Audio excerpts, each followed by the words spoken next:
মকর সংক্রান্তির মাহেন্দ্রক্ষণে মঙ্গলবার ভোরের আলো ফোটার আগে বিশ্বাস, ভক্তি ও পরম্পরার মেলবন্ধন ঘটে গঙ্গাসাগরে।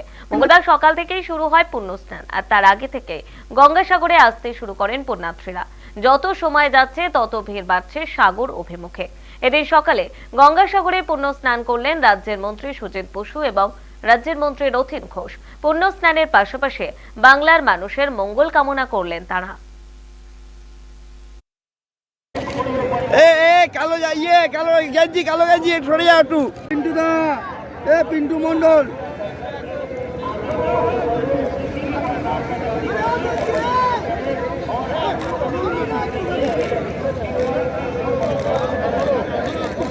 ও সুইদা,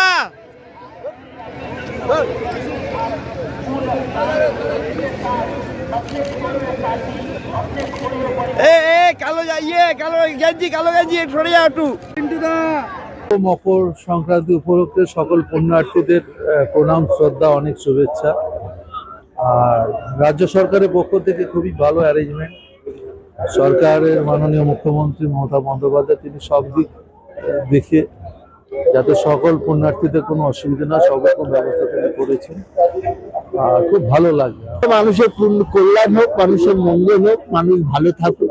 আমরা সকলে মিলে একটা বাংলা নতুন ভাবে যেটা মাননীয় মুখ্যমন্ত্রী গড়ার চেষ্টা করছে, সেটাই যেন সেই বাংলা গড়তে পারে। বিভিন্ন জায়গায় রাষ্ট্রীয় মেলা করে, আমার মনে হয় যে মাননীয় মুখ্যমন্ত্রী অনেকদিন ধরে দাবি করছে যে এই মেলাটাকে রাষ্ট্রীয় স্বীকৃতি দেওয়ার জন্য। আমিও বিশ্বাস করি যে আলটিমেট এই মেলা হবে।